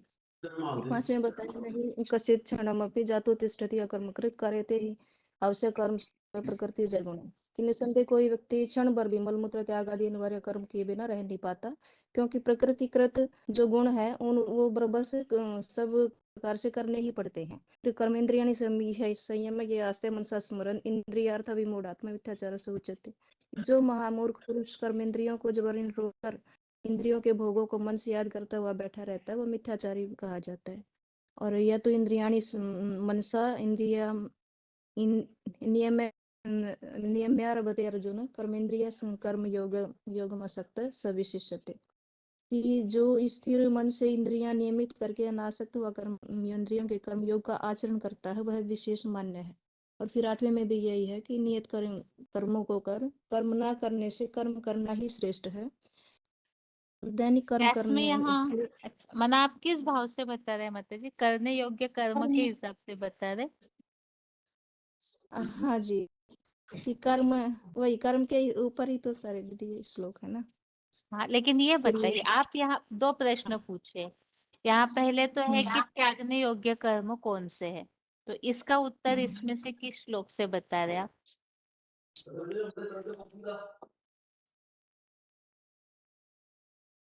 त्यागने योग्य तो ये तो कर्म, मतलब त्यागने योग्य कर्म तो इसमें कोई आया ही नहीं जी, कि कौन सा वो बताया ही नहीं है। तो बताइए, आपने जो श्लोक बताए इसमें जो श्लोक में बात आई है कि करने योग्य कर्मों को नहीं जानते और त्यागने योग्य कर्मों को भी नहीं जानते, तो ये 2 बातों में से आपने जो श्लोक बताया किस बात का उत्तर है?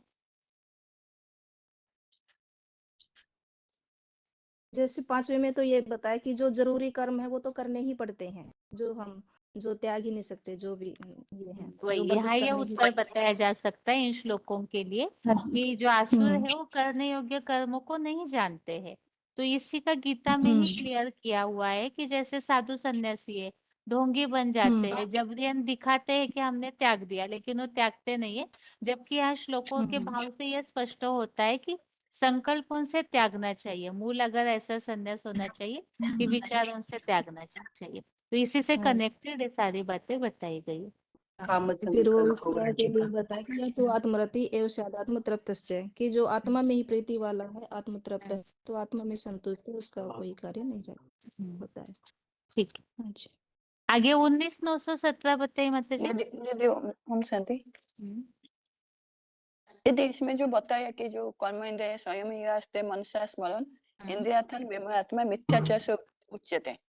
इसमें जो बताया कि वही मूर्ख लोग जो है कर्मेंद्र क्रियाओं को जो कर्म का भोग को मन से याद करते हैं उसको त्यागना चाहिए, वो मिथ्याचारी कहा जाता है, इसमें बताया। इसमें 5:22 में भी बताया दीदी, यही संस्पर्शजा भोगा दुख नयो एवते आद्यंतमंत कौन्तेय न तेषु रमते बुद्ध। जो इंद्रियों के विषय भोग को उत्पन्न जो भोग है उसको वो दुख का जन्मदाता है, तो उसको भी बुद्धिमान लोग उसमें नमन नहीं करते, मतलब इसको भी त्यागना चाहिए। मतलब एक बार श्लोक नंबर बताइए माता जी इसका। यदि 5:22 में यही संस्पर्शजा भोगा दुख एवते आद्यंतमंत कौन्तेय न तेषु रमते बुद्ध, इसमें बताया।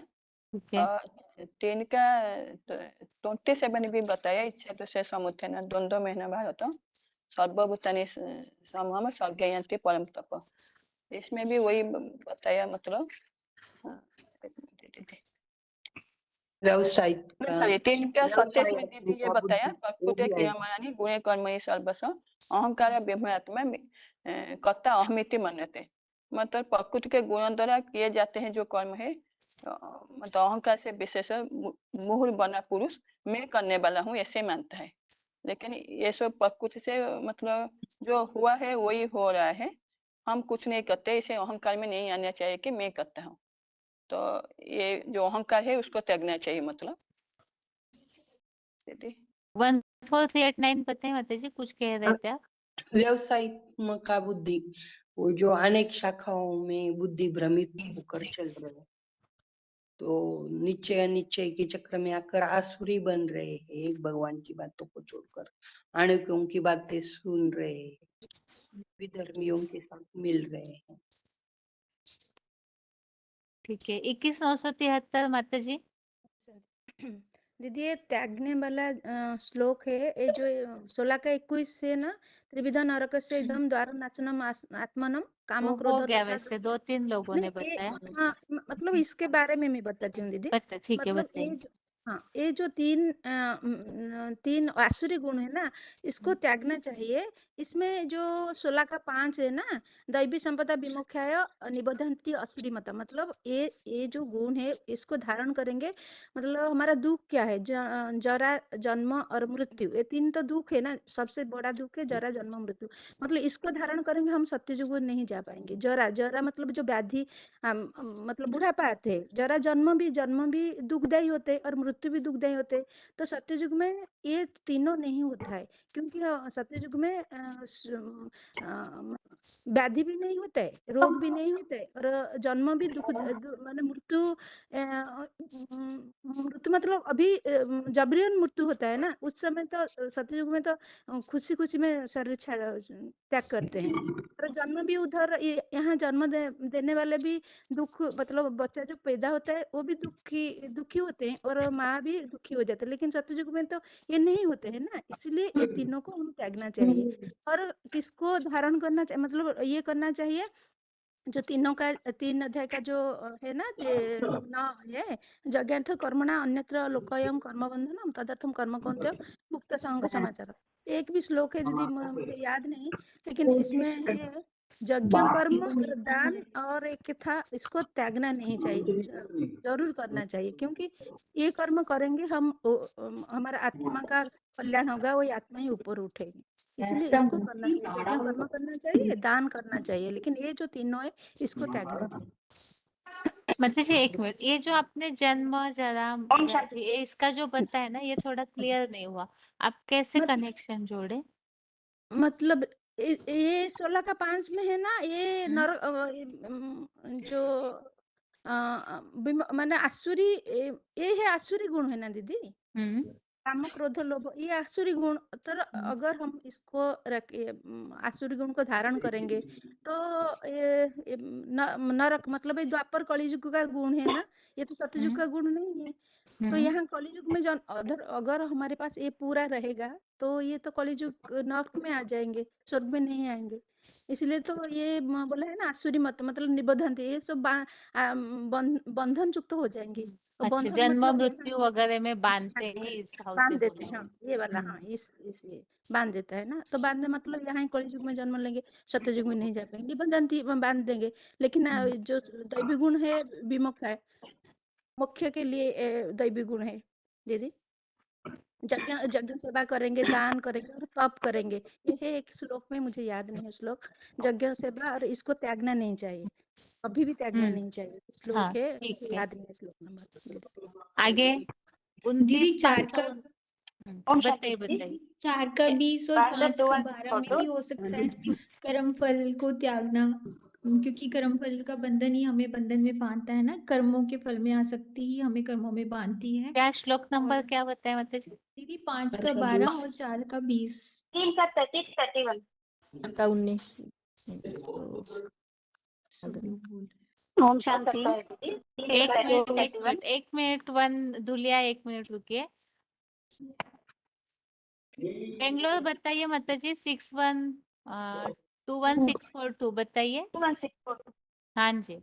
3 का 30 है। मयि सर्वाणि कर्माणि संन्यासाध्यात्म चेतसा निराशीः निर्ममो भूत्वा युध्यस्व विगत ज्वरः।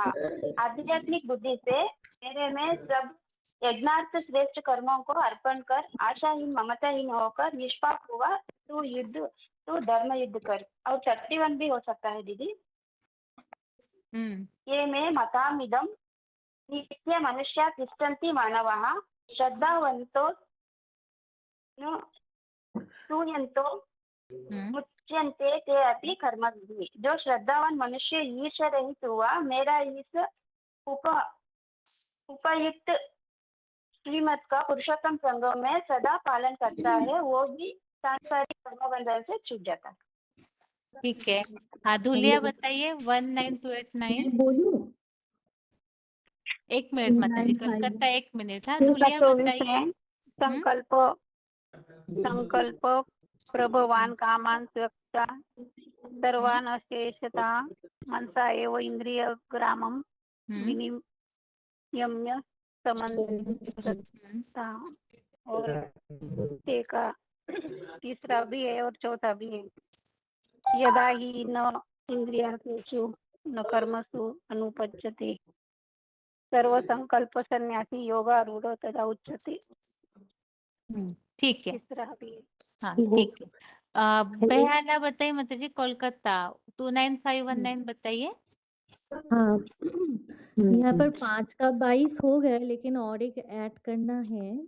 5 का 22 तो होगा ही कि बोला है कर्म इंद्रियों को विषय से उत्पन्न भोग होता है जिससे दुख पैदा होता है। ये बुद्धिमान लोग इसमें नमन नहीं करते। और 16 का 21 है जिसमें स्पष्ट लिखा है कि काम क्रोध एवं लोभ 21 से माता जी आत्मा। मोस्टली सभी ने बता दिया, काम क्रोध को त्यागना चाहिए नरक के द्वारे।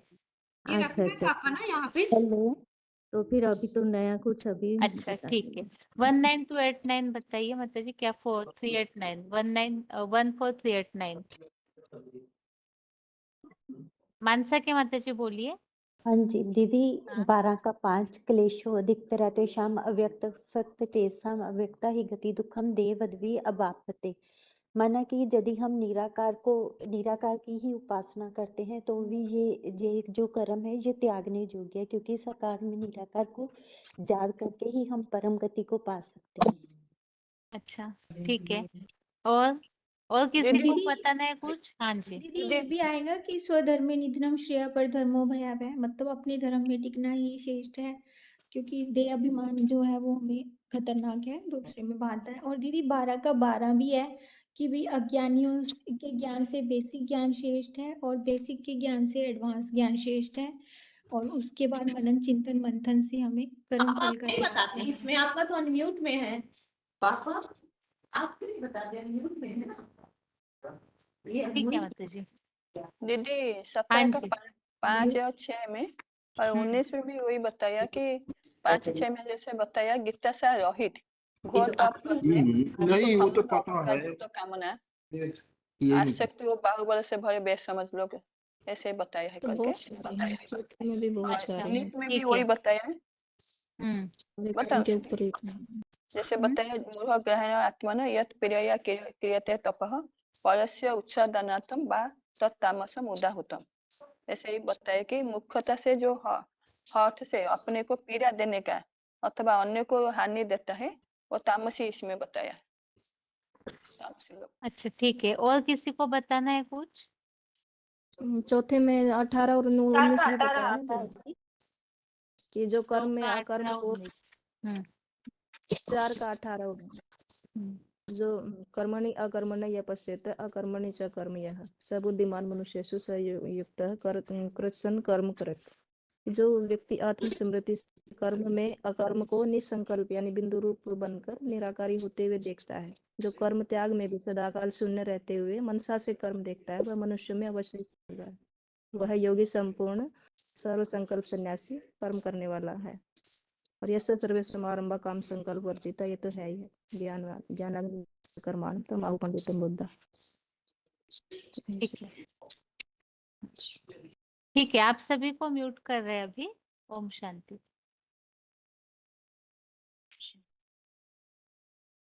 मनसा की माता जी आपका बताना हो गया सारा? हाँ जी दीदी। राहुल केला की माता जी बताइए। हाँ जी, ये दीदी 3 का 19 में तस्माद शक्त सततं कार्य कर्म समाचार असक्त ही आचरण परम प्रति पुरुष माने ये परम जो अनासक्त निरंतर करने योग्य जो कर्म है उसको आचरण करने से अनासक्त पुरुष कर्म को आचरण करता हुआ परम पद को प्राप्त करता है। और ये 3 की 37 में भी दीदी हो सकता है क्या? 3 के 37 में बताए हैं प्रकृति क्रियमाणानि गुण कर्मणि सर्वस्य अहंकार विमूढ़ात्मा कर्ता मन्यते। और 22 में भी 3 की 22 में भी बताया है जो 3 लोक में मुझे जो कुछ करने योग्य कर्म है ऐसा कोई नहीं जो पाने योग्य भी नहीं है। ये भी दीदी ये किस हिसाब से बता रहे माता जी? ये तो कुछ अलग प्रसंग हो जाता है। अच्छा, जो मतलब मैं थोड़ा कंफ्यूज थोड़ा हूँ। गहराई से पढ़ना पड़ेगा तब। वास्तव में उसमें ऐसे बताया कि अगर मतलब मैं इस दुनिया में आकर के कर्मों को न करूं, वही पढ़ रहे हैं ना आप? जी तो ये संसार उससे देव मैं लोकान, वही वाला श्लोक पढ़ रहे हैं ना? जी जी तो उसमें तो फिर ये बताया कि अगर मैं कर्म को छोड़ दूं तो ये संसार पूरा नष्ट हो जाएगा। मतलब भगवान भी इस दुनिया में आकर कर्म करते, ये बताया हुआ है उसमें। हाँ, उसमें बताए हैं भगवान जो कर्म करता है। हाँ जी नहीं, वो प्रसंग अलग आता जी। वो तो भगवान समझा रहे कि मतलब जो नियत कर्म है उन्हें करना चाहिए, श्रेष्ठ लोगों के कर्मों को सभी अनुसरण करते, ये भाव बताया जा रहा है वहाँ, अलर्ट होके कर्म करने के लिए। ठीक है, आगे 4783 21 411 24 548 कोचिन ओम फोन शांति। अनम्यूट है। हाँ जी। मैं बोलूं? हाँ जी बताइए। कर्मणोऽपि करने योग्य कर्म में बोधव्यस्य विकर्मण अकर्मणस्य बोधव्यम गहना कर्मणा गति। माने कर्म अकर्म विकर्म का गति को अच्छी तरह जान करके त्यागना चाहिए, कौन सा कर्म नहीं करना है, कौन सा कर्म करना है। सर्व कर्माणि मनसा सन्न्यस्य से सुखम बंसी नवद्वारे पूरे देही नैव कुर्बन कारयन। माने पूरा 10 इंद्रियों से कौन सा कर्म त्याग करना है। लोभ प्रवृत्ति आरम्भ कर्मणम असम स्पृहा, इसको भी जानना चाहिए। और प्रमाद आलस्य निद्रा भी, दम्भु दर्प अभिमान क्रोध पारुष्य में बचो, ये सारे जो बात बताया गया है इसमें ये सब त्यागने योग्य कर्म है। और तो बहुत सारे हैं जो माताएं कहेंगे वो सारे लागू होगा। 6 का 25 में 6 का 25 में बोला शनै शनै उपरमते बुद्धिया धृति ग्रहिता आत्मसंस्थस्थ मन कृत्वा न किश्चित अपि चिंतयत। उसी तरह से धैर्य वाली बुद्धि करके अब उपराम होना है। और इसमें जो त्यागना कौन सा नहीं है, तो उस उसमें 18वें का गुण 50वां, जिसमें उन्होंने निष्कर्म सिद्धि परमा संन्यासेन अधिगच्छति, और 18वें का 48 नंबर का जो श्लोक है उसमें बोला सहज कर्म कौन्ते सदोषम अपि न त्याज्यते। ठीक है दीदी। हाँ, इसमें बोला हुआ यस्य सर्वे समारंभा काम संकल्प वर्जिता। एक तो ये है और दूसरा है कामोपभोग परमा, ऐसे कर्म को त्यागना है। और यथा मां प्रपद्यन्ते तां तदैव भजाम्यहम्, मम वर्तमान वर्तन्ते मनुष्य पार्थ सर्वशः। फिर 16 के 4, 5, 7, 8, 9, 10, 11 से लेके 15 तक इसमें सब आसुरिकता का भाव बताते हैं, जिसमें दिखावा मात्र, पाखंड, घमंड होना, अभिमान और क्रोध करना, आंतरिक अवगुण, द्वैतवादी, द्वापर से आया विधर्मियों के राक्षसी संपत्ति से जन्म लेने वालों के गुण है, और वह राक्षसी संपदा से नारकीय दुख में लेने वाला है। ब्रह्मा की रात दुखों की, प्राणियों की सृष्टि नरक निर्मित, देवताओं की दुखदाई, राक्षसों की सदा आसुरी सृष्टि में समान बनाते जगत पिता से सुनो। और विदेशी कन्वर्टेड भारत विधर्मी दैत्य इस जगत को मिथ्या, आधारहीन, ईश्वर विहीन बताने वाला, स्वार्थ दृष्टिकोण से नष्ट हुए आत्मिक स्थिति वाले, अल्पबुद्धि, क्रूर कर्म देखने वाले, राक्षसी स्वभाव, जगत की महाविनाश करने वाला, सदा आ, आ, सदा वासना का आश्रय लेकर दिखावा मात्र, पाखंड, मान मर्तबा लेने वाले, मूर्खता करने वाले, और मूर्खता से फिर महामूर्ख को बनाने वाले, ऐसे विपरीत कर्म करने वाले, ऐसे बताया हुआ है। फिर 9 का 22 में बताया है अनन्यास चिंतयन्तो मां 9 का योजना। 22 किस हिसाब से बता रहे? हाँ, जो मेरे जैसे चिंताओं के अलावा दूसरों के चिंताओं में चले जाते हैं, उनको योगक्षेमम नहीं मिलता है, जो योगक्षेम नहीं, के उसमें विरुद्ध है। तो मतलब ये तो हम अपने आप समझने की बातें हैं, लेकिन श्लोक में तो बस केवल अच्छा, 5321 बताइए। ये 2 अध्याय का कुछ श्लोक शुरू से बोल रहे हैं। पहले आएगा 2 अध्याय का 14 नंबर श्लोक, मात्र स्वसा सुखौंतेय सुतस्म सुख दुखदा आगमा पाई नदित्या नंतान तितिक्षुस्व भरत। तो सर्दी गर्मी सुख दुख को सब सहन कर, ये तो आने जाने वाले हैं, सदा नित्य रहते नहीं है। उसके बाद आता है 2 अध्याय का 38 नंबर श्लोक, सुखे दुखे समय कृता लाभा लाभाय जय जय तत युद्धाय युजस्व नैवं पाप्यम अवाप्स्यसि। तो सुख दुख, सर्दी गर्मी, लाभ हानि को त्याग करके युद्ध के लिए खड़ा हो जाएगा, तैयार हो जाए, कि इससे तुम्हारा कोई पाप नहीं होगा। उसके बाद आता है 2 अध्याय का 40 नंबर श्लोक, नया अभिक्रमनाश अस्ति पत्र वायो न विद्यते स्वल्पम अल्पस्य धर्मस्य त्रयतो महत्वद्य। अर्थात आत्मिक स्थिति धारण करने से उनको महान भय से रक्षण हो सकता है। उसके बाद आत्मिक इसे आत्मिक स्थिति धारण करने से महान भय से रक्षण, इसमें त्यागने की बात किस भाव से बता रहे आप?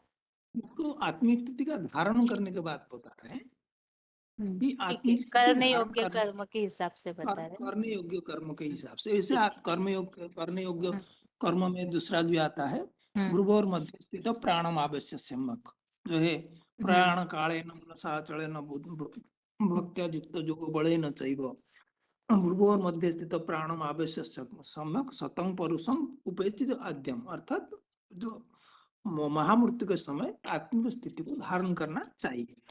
उस तरीके से फिर आता है 2 अध्याय का 47 नंबर श्लोक, कर्मण्येवाधिकारस्तमा फलेषु कदाचन महाकर्म फल हेतु भूमा ते संगस्तु अकर्मणि। तेरा कर्म योग में अधिकार है, कर्म त्याग में कभी भी नहीं। तो कर्म फल का हेतु का भागी मत बनो, और कर्म फल में आसक्ति न हो, ऐसा नहीं करना है। उसके बाद आता है सर्वधर्मान् परित्यज्य मामेकं शरणं व्रज अहं त्वं सर्व पापेभ्यो मोक्षयिष्यामि मा शुच। उसके बाद आता है 3 अध्याय का 41 नंबर श्लोक, व्यवसायात्मिका बुद्धि एका हि कुरुनंदन बहुशाखा अनंताश्च बुद्धि अव्यवसायी न। अर्थात एक के से ही ज्ञान सुनना है, अनेकों से ज्ञान सुनना व्यभिचारी ज्ञान हो जाता है। और इस तरीके से जोगस्थो कुरु 2 अध्याय का 48 नंबर श्लोक में आता है, जोगस्थो कुरु कर्माणि संगं त्यक्त्वा धनंजय सिद्ध शुद्ध समभूत्वा समत्वं योग उच्यते। अर्थात योग युक्त होकर के कर्म करना चाहिए, जिससे सिद्ध और असिद्ध को, सिद्ध सफल हुआ असफल हुआ को समान मान करके तुम योग के लिए जुट जा। उसके बाद 2 अध्याय का 39 नंबर में श्लोक आता है, दूरे ही अवरम कर्म बुद्धि योगा धनंजय बुद्धौ शरणम अन्विच्छ कृपणा फल हेतव। अर्थात जो परमपिता परमात्मा के साथ जो बुद्धि योग के बिना कर्म करते हैं वो कर्म नीचा है। और इस तरीके से और तो श्लोक ढूंढ नहीं पाया अभी तक। ठीक है। हेलो। हाँ जी। हाँ, जो पिछले एक बताए थे आपने कि जो VCD हम सुनते हैं उसके आधार पर श्लोकों को मैंने जोड़ना है। मैंने एक VCD 23/6 जो रिसेंट चला था संगठन क्लास, उसमें जो निवृत्ति मार्ग वाले वो प्रवृत्ति में कभी रहते नहीं, छोड़ करके भाग जाते हैं। वो कायर है, विकारों का युद्ध जीतने वाले नहीं है। अर्जुन को भगवान ने कहते हैं तुम कायर मत बनो, मतलब इसके लिए ये श्लोक लागू होगा, क्लैव्यम समगमम पार्थ नित्यत्व उपपद्यते क्षुद्रम हृदय दौर्बल्यम त्यक्तु उत्तिष्ठ परम तप। और मैंने फिर अर्जुन पूछ रहा है भगवान को, हे भगवान मुझे क्यों इस प्रकार का विभर्ष घृणित कार्य में लगा रही हूँ? तो अर्जुन कह रहा है, जायसी चित्त कर्मणस्ते मतार बुद्धि जनार्दन तत् किम कर्माणि घोरे मंग नियोजयसी के सब। भगवान ने उसको उत्तर दिए 4:11 में, ये यथा मां प्रबोधन्ते तांसे थैव भजाम्यहम् मम वर्तानुवर्तन्ते मनुष्य पार्थ सर्वस। मैं जिस रास्ता अपनाता हूँ सारी दुनिया मेरी मार्ग अनुसरण करता है। मैंने प्रवृत्ति का जो प्रकृष्ट रूपेण काल समझाया, तो दुनिया में तो प्रवृत्ति मार्ग सबसे श्रेष्ठ बताया ना। इस आधार पर ये शुल्क लागू होगा या नहीं, ये पूछना चाहता हूँ।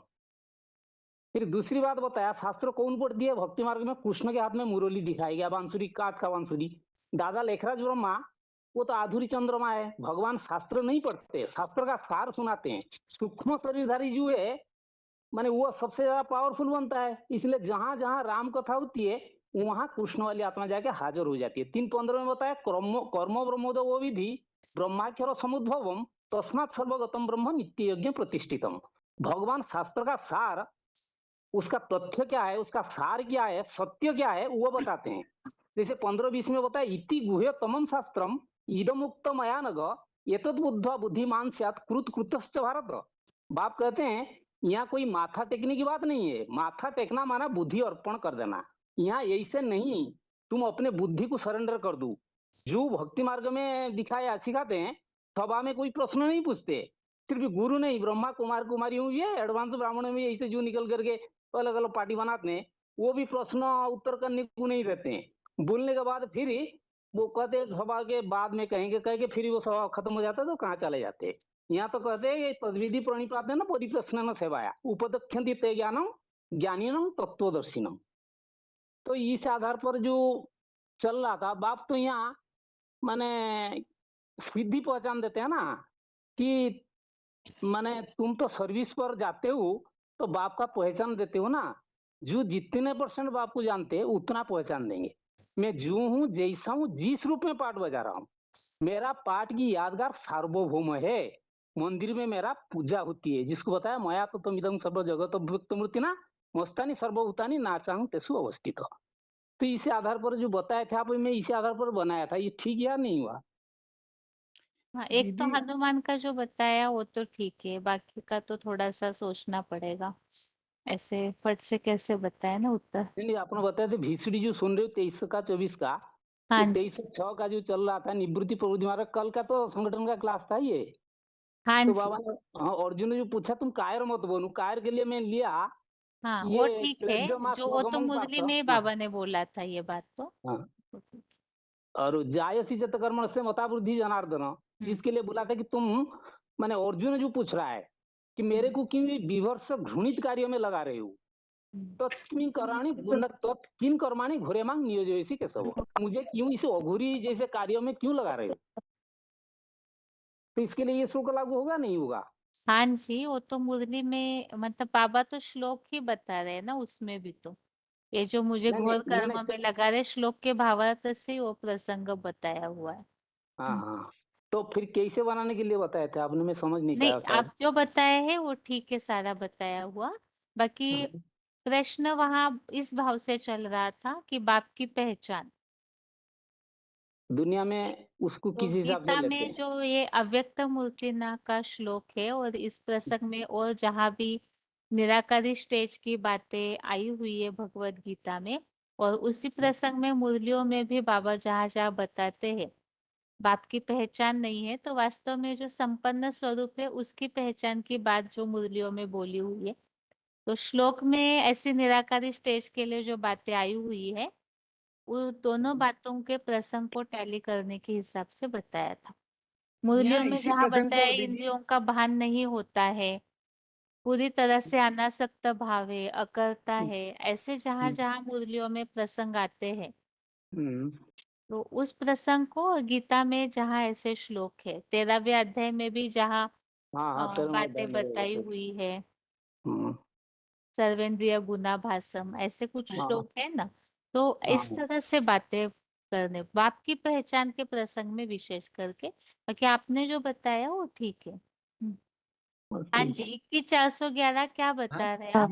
जो भाई ने अभी बोला इसी बात को, इसी प्रसंग को थोड़ा सा आगे बढ़ाते हुए बोल सकते हैं, जो बाप की पहचान के रूप में, क्योंकि बाप ही पथ प्रदर्शक है, तो वो पथ प्रदर्शक कैसे होता है कि वो शास्त्रों का जो जो सार है उसको समझाता है। तो कहते हैं ना कि ब्रह्मा के मुख से वेदवाणी निकली, तो वो जो ब्रह्मा जो ब्रह्मा मुख की जो वेदवाणी है, उस वेदवाणी को का जो सार है, जो अमृत है, वो बोलता है, वो बताता है। तो वो ब्रह्मा कौन है? वो मतलब वो बाप ही जो है, वो जो ब्रह्मा के रूप में कार्य करता है, बताता है। तो ये गीता ज्ञान के जरिए से ही बताते हैं दीदी। ठीक है, 24,548 बताइए। नहीं, प्रश्न तो था ना, जो ये है ना हमारा असुर गुण क्या त्यागना चाहिए और दैवी गुण को धारण करना चाहिए, ये प्रश्न था ना। हाँ जी, अ, तो भगवान को पहचान का तो ये प्रश्न नहीं था। नहीं, यहाँ जो भाई तो पिछले प्रश्न का उत्तर बता रहे थे, अच्छा अच्छा, उन्होंने ठीक है। ढूंढा था इसलिए उसे क्लियर कर रहे थे। अच्छा ठीक है।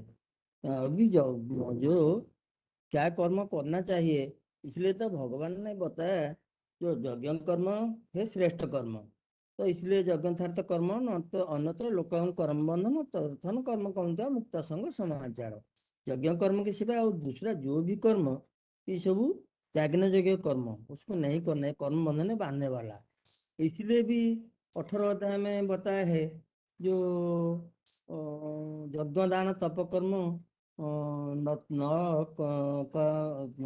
यज्ञ दान तप कर्म न तो जो न कार्य यज्ञ दान तप कर्म पावनानी मनुष्य ठीक है।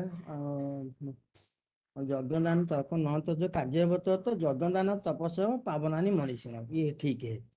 तो ये यज्ञ दान तप कर्म जो करेगा ये पाप से मुक्त हो जाएगा, किंतु ताको कभी त्याग नहीं करना चाहिए। ये 18 अध्याय में बताया है, जो 18 का 5 में बताया है।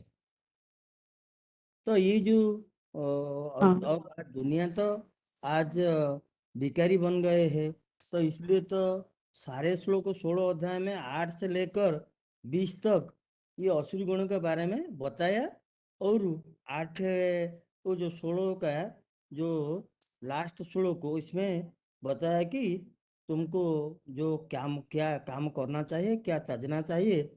इसलिए त्रिविध नरकेश्वर द्वार नाशनातन 21 में बोला, फिर 24 में बोला शास्त्र प्रमाणित कार्य व्यवस्थित तस्मात् ज्ञाता शास्त्र विधान तत्व कार्य कर्तुम यह अहसी।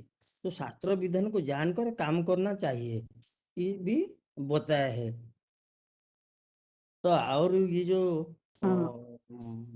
पाप कर्म के बारे में, असुरी कर्म के बारे में 7 अध्याय में भी बताया। जो 7 अध्याय में क्या बताया, जो त्रिभिगुण भाव एवं सर्वमिदं जगत एभि सर्वमिदं जगत मोहितमना अभिजानति माम एभ्य परम अव्ययम्। परिवेशा गणमय मम माया दुरंतया मामेव प्रपद्यन्ते मायामेव तरन्ति ते नाम दुष्कृति न मूढ़ा प्रपद्यन्ते नराधमा माया अपहृत ज्ञान असुरी भाव आश्रिता। तो ये तो भगवान के शरण में कभी भी नहीं जाते हैं असुरी गुण वाले, क्योंकि जिनका माया द्वारा ज्ञान अपहृत हो जाता है वो तो भगवान गुणों को नहीं भी चाहते हैं, ऐसे भी बताया है।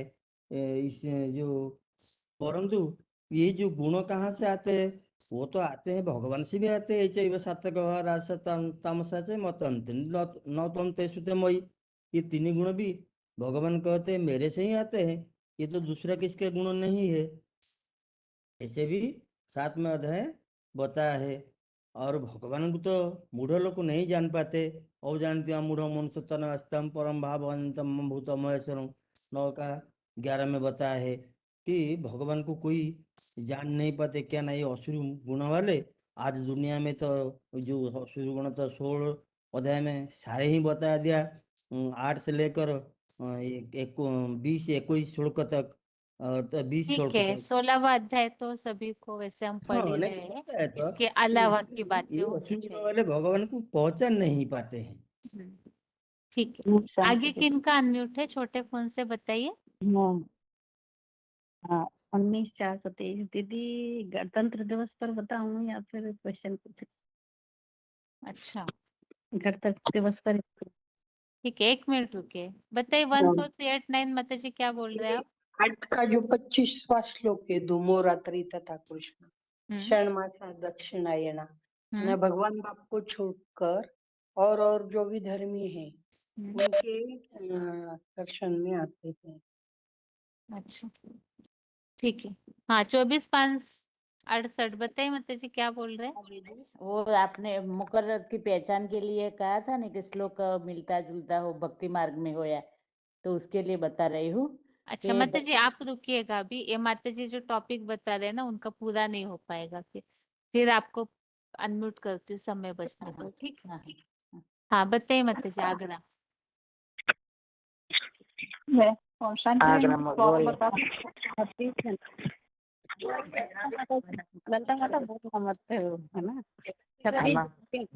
क्या हुआ? 19/423 देश माता में। जी।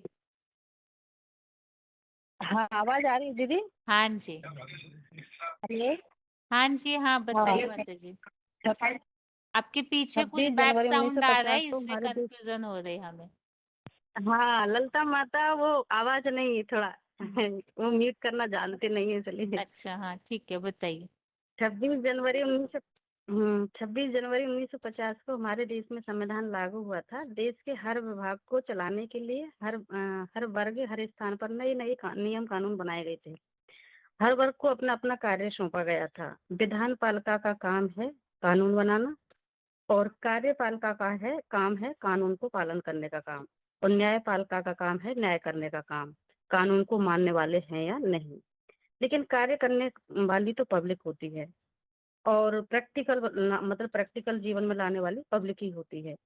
लेकिन न्यायपालिका पर ऊंचे ऊंचे पदों पर जो आसीन जज कहे जाते हैं, न्यायाधीश कहे जाते हैं, वो विधान बनाने वाले यानी विधान परिषद न्यायाधीश कहे, वो न्यायपालिका पर जो ऊंचे पदों पर के जो काम करते हैं वो न्यायाधीश और जज होते हैं।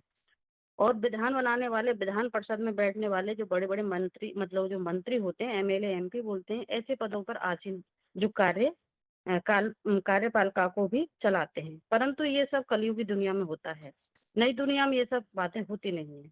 भगवान तो एक है ना, तो एक तरह का ही शासन चलाएगा। लेकिन यहाँ पर क्या है, 20 तरह का शासन चलता है। एक कुर्सी पर बैठा, उसने अपना नियम बनाया, दूसरी कुर्सी पर बैठा, दूसरा आया तो उसने अपना नियम बना दिया। तो मतलब अलग अलग नियम बदलते रहते हैं। असली शासन शास्त्र किसे कहेंगे? एक वो होता है जो एक कहें। शासन चलाने वाला एक राजा और कानून बनाने वाला भी एक होता है, उसका विधान संविधान भी एक होता है। और मतलब हमारे भारत देश का संविधान ऊंचे से ऊंचा संविधान कौन सा है? गीता शास्त्र। वह गीता मनुष्यों की गाई हुई गीता नहीं, पुस्तकों में जो मनुष्यों में लिखी हुई गीता है वो नहीं, जो भगवान ने डायरेक्ट मुख से बोली है, जिसको हम सदमुख से उन्होंने अपने सदमुख से, यानी उसको सदगुरु भी बोलते हैं। जिसने जो विधान तैयार करता है, वो विधान जैसा तैयार करता है, जिंदगी जीने का जो सबसे बढ़िया संविधान होगा, जो भगवान ही आकर के तैयार करता है। श्रीमद् भगवत गीता जिसमें श्रेष्ठ से श्रेष्ठ मत दी गई है, ऐसे ऐसे मतलब उसमें ये बताया भगवान ने कि ऐसे ऐसे चलोगे तो सुखी रहोगे, और ऐसे गलत कर्म करोगे तो दुखी हो जाओगे। ऐसा करने से स्वर्ग बन जाएगा और ऐसा करने से नरक बन जाएगा। ये बात भगवान ही आकर के बताता है। शास्त्र माना ही शासन करने का विधान, संविधान। संपूर्ण संविधान कानून संपूर्ण आत्मा ही बना सकती है।